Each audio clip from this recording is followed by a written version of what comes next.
Hi, I'm Nancy Miller, a dental hygienist with over 20 years of clinical experience, 13 of that spent in a periodontal practice. I became interested in ultrasonic instrumentation for debridement in 1988. I was very fortunate to have learned a lot of the technique from Drs. Sam Lau and Tom Holbrook, periodontists who are generally considered to be pioneers in the field of ultrasonic instrumentation. They prefer a manually tunable magnetostrictive device because they like to be able to control the frequency level as well as the power level. Clinically, we've discovered that this leads to a more comfortable appointment for the patient, though there is no research data to prove that at this point in time. The video that you're going to see today is going to show you how to tune one of these manually tunable magnetostrictive devices. It'll also have some of my hints on how to have a more comfortable patient appointment and water evacuation tips. And we'll also have some intraoral shots that will show you the tip in action inside a periodontal pocket. Now let's proceed to the clinical area where I can show you how I tune a manually tunable magnetostrictive device.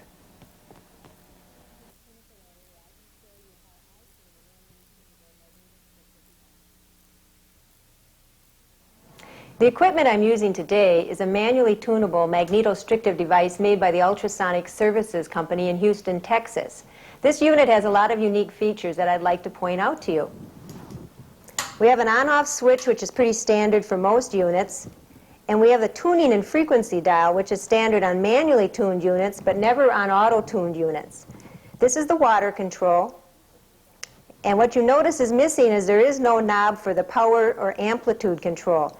That control is under my foot, which is a real unique feature of the USI 25 MPLC. MPLC stands for Multi-Power Level Control.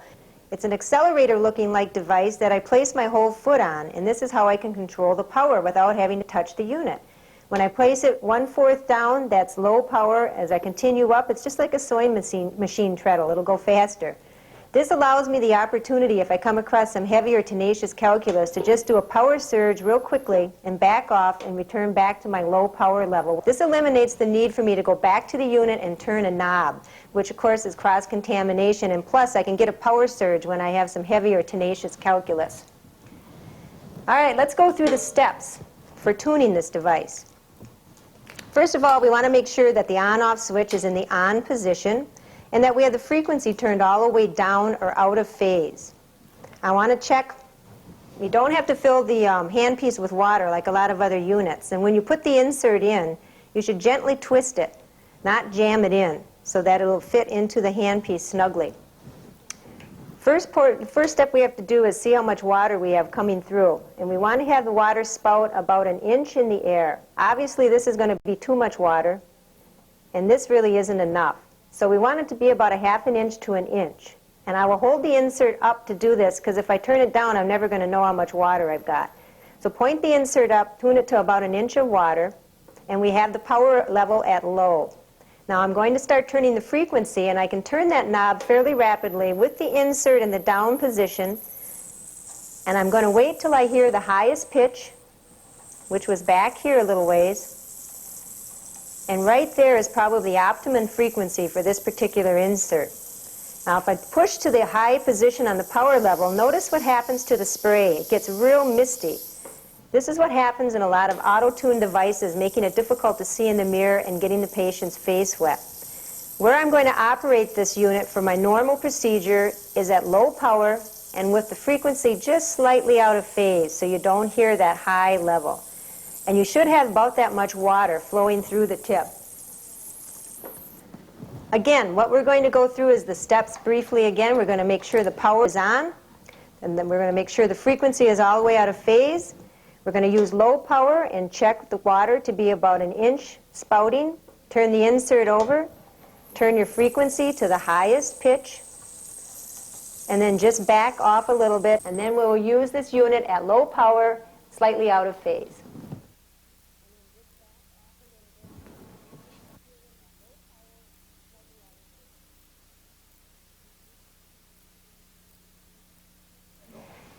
I'm in the operatory now and ready to begin my typical sequence with my patient Ron.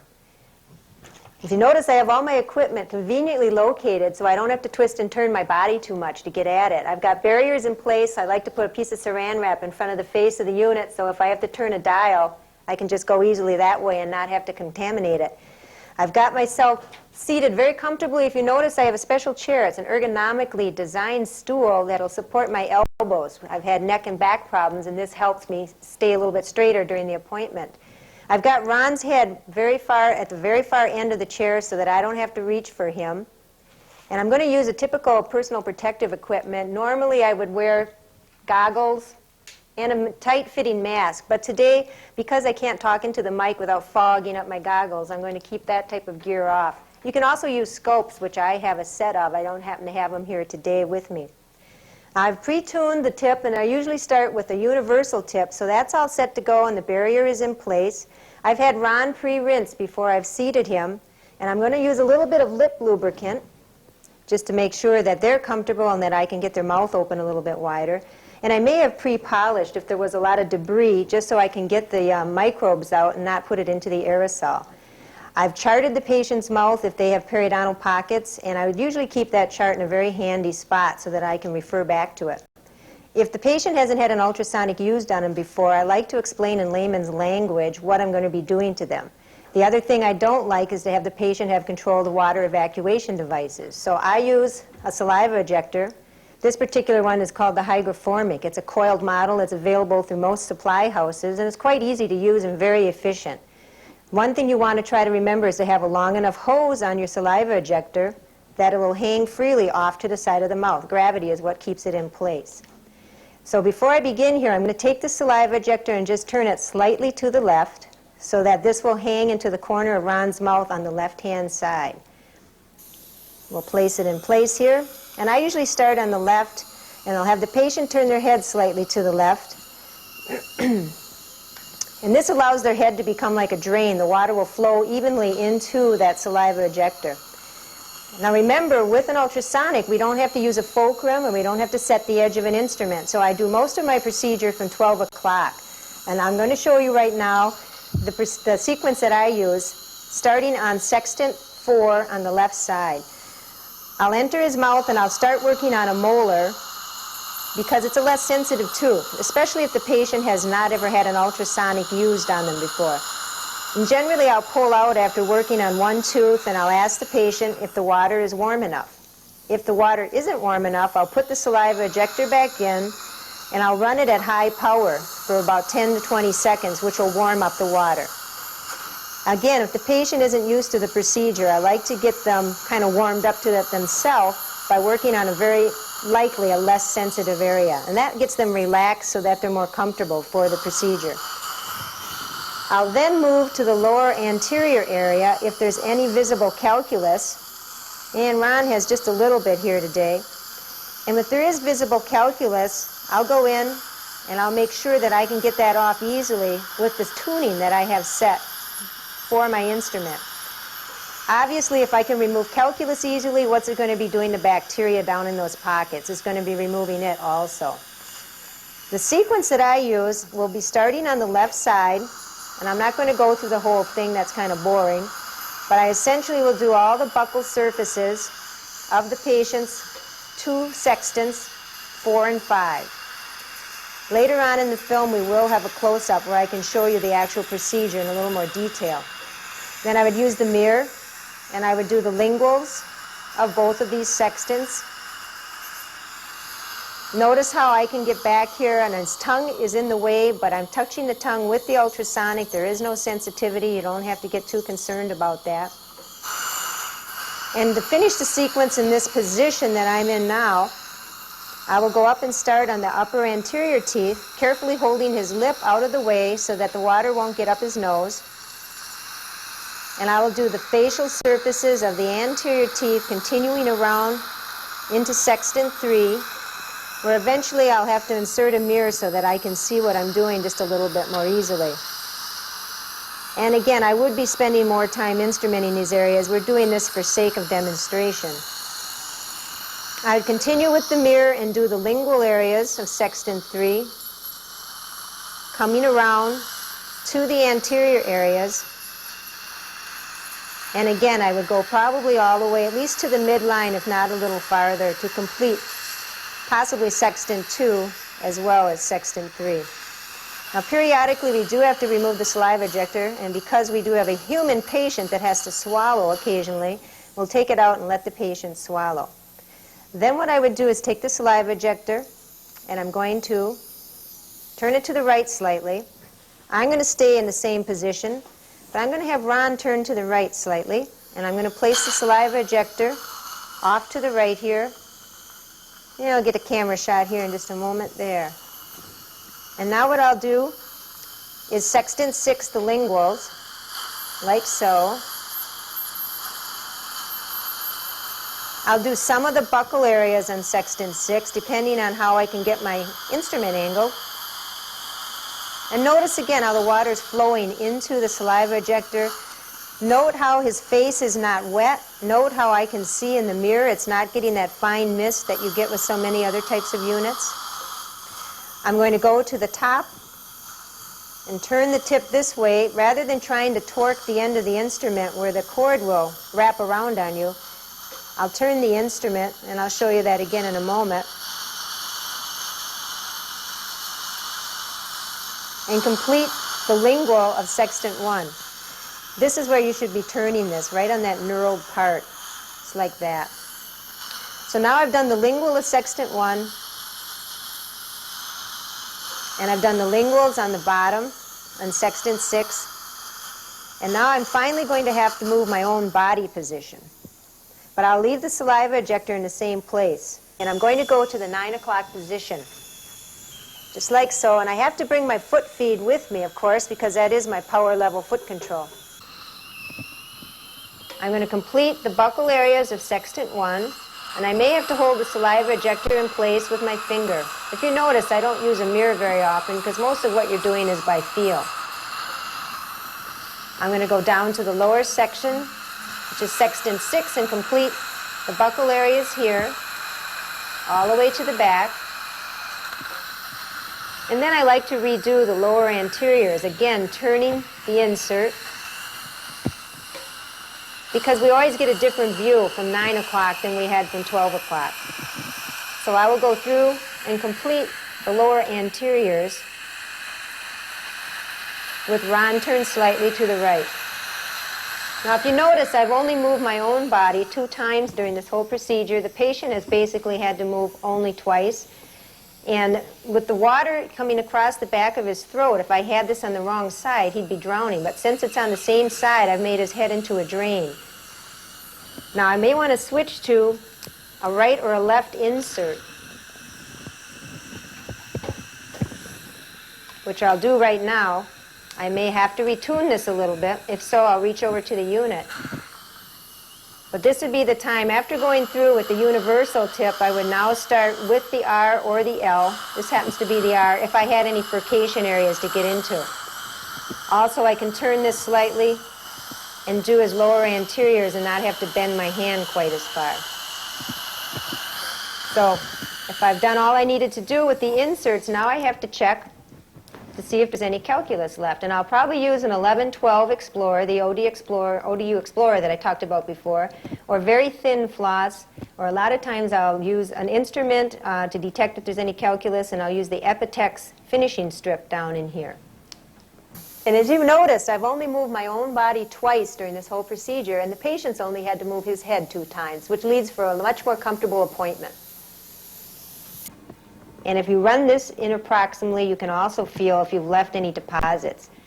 If I have, I would go back and maybe I'd pick up a curette if I've already taken my ultrasonic apart. Or a lot of times you can use the Epitex finishing strip and just gently put that between the teeth and use it in a seesaw fashion. Oh, he's going to be difficult for me today, but you know what I mean.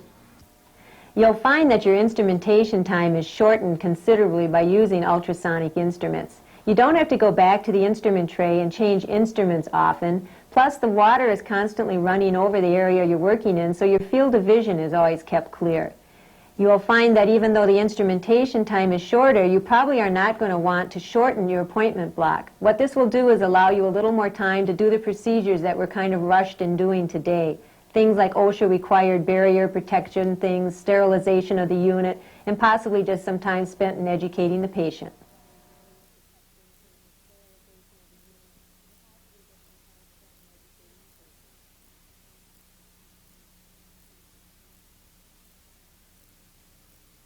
It's important to remember that the power dispersion in a magnetostrictive tip is not evenly displaced. We have different areas on the tip that have more energy than others. The most energy is displaced at the very point of the tip. The next amount of energy is on the concave inside, and then the convex backside has the next amount of energy. The least amount of energy is the lateral or the sides of the tip. This should be taken into account in terms of sensitivity for the patient. If we need a lot of energy to dislodge a heavy piece of calculus, we'd probably use the concave inside or convex backside. If it's a sensitive area, we'd want to use the sides of the tip where there isn't quite as much energy. Let's demonstrate what this sounds like when we actually have the tip activated. With low power, you can hear how much energy is coming across on the concave inside and on the convex outside. However, when I go to the sides, do you notice how you can hardly hear anything coming off of them at all? Again, this is why we would use the inside or the backside for a little heavier areas and less sensitive areas, and the sides for areas that are more sensitive and just basically need deplaquing.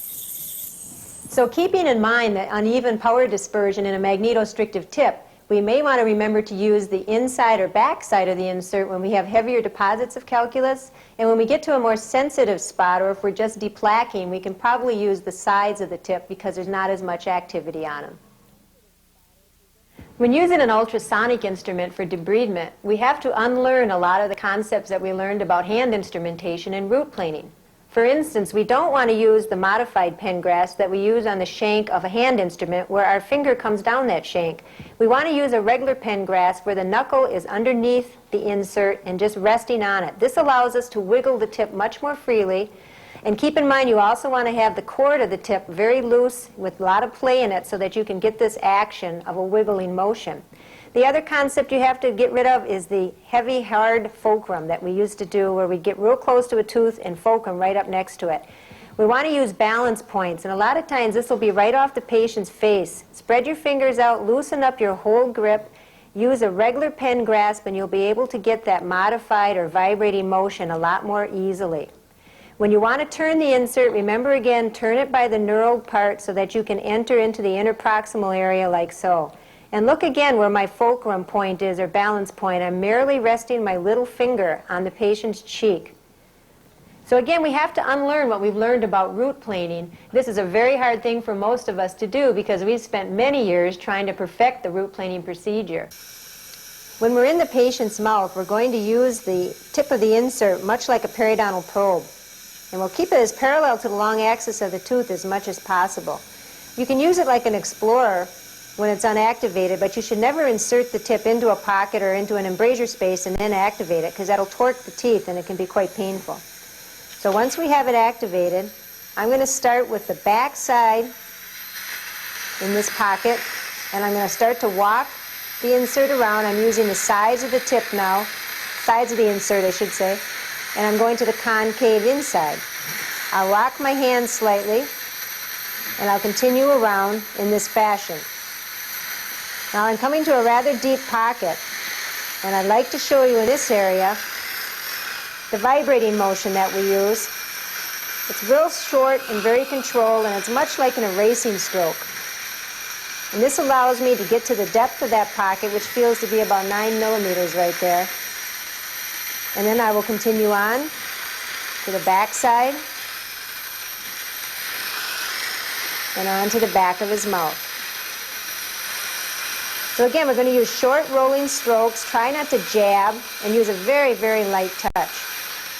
If we envision stain and how many strokes it takes to remove it, we can think about that in terms of plaque and bacteria. You can't just put this in like a magic wand and think it's going to work. You've got to move it around and keep it moving rapidly and in a kind of a feathery, vibrating type motion. And if you notice here, we're not having a lot of mist. The patient's face is staying dry again.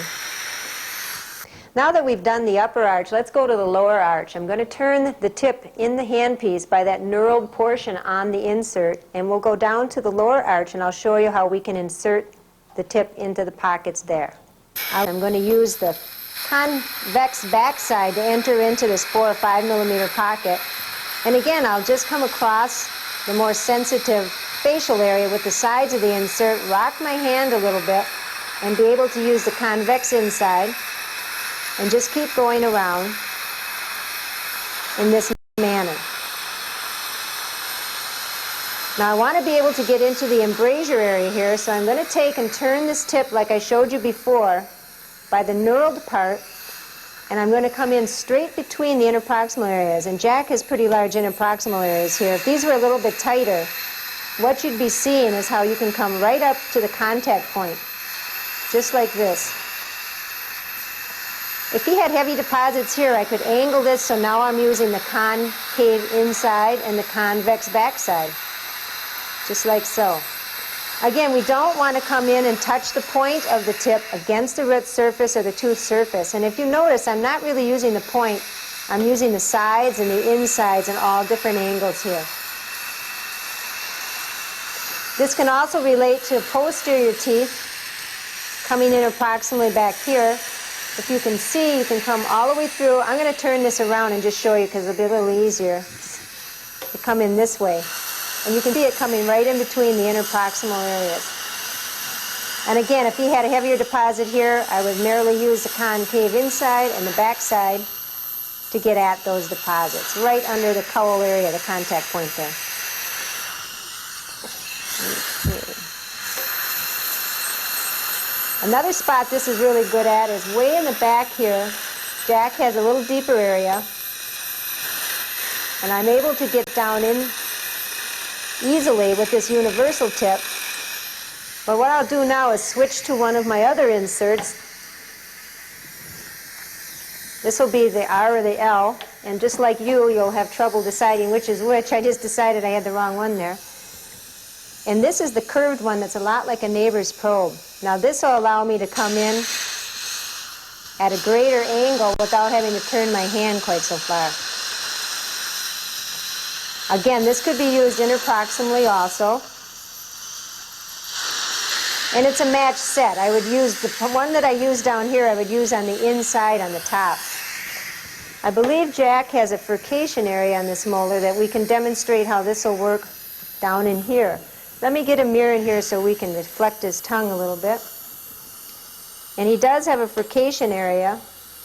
And if you notice, like a neighbor's probe, this will go right inside the furcation area and curl around into it. Again, we can use this on the distal of that tooth without having to turn our hands quite so much, and interproximally. Now we'll return to the maxillary arch, and we'll do the molar area in Jack's mouth, especially the interproximal area between number 14 and 15, which represent a rather unique challenge as there's about a 10-millimeter pocket back there. Continuing on to the molar area, I'll again keep rocking my hand. He's got a rather significant pocket back here, and with the universal tip, I'm able to enter into it and again do my vibrating motion to try to cover as much territory as possible. Right now I'm using the concave inside of the tip, and now I'll go to the back molar using the convex backside, coming across the buccal surface and going to the back of the tooth. So when we're in a deeper area like this, we have to remember to keep it moving quite rapidly, but very, very light touch. And this is kind of the vibrato motion that I talked about in lecture. Let's go to the upper right area in Jack's mouth. He has some very narrow palatal pockets that I'd like to show you how well the ultrasonic slender insert will get into. These are areas that are usually very thin and very difficult for a hand instrument to access because of the tip to shank difference in the blade. So I'll show you how easy it will be to get into this pocket with the ultrasonic tip and how easy it is to move it around once I'm in there. These slender tips are also well adapted for these little tight, skinny palatal pockets that we find in a lot of bicuspid areas. I'll activate the tip and enter this pocket with the side of the insert. And as you can see, I can get down to the bottom of that relatively easily. And I'll move up to the next bicuspid where there's also one.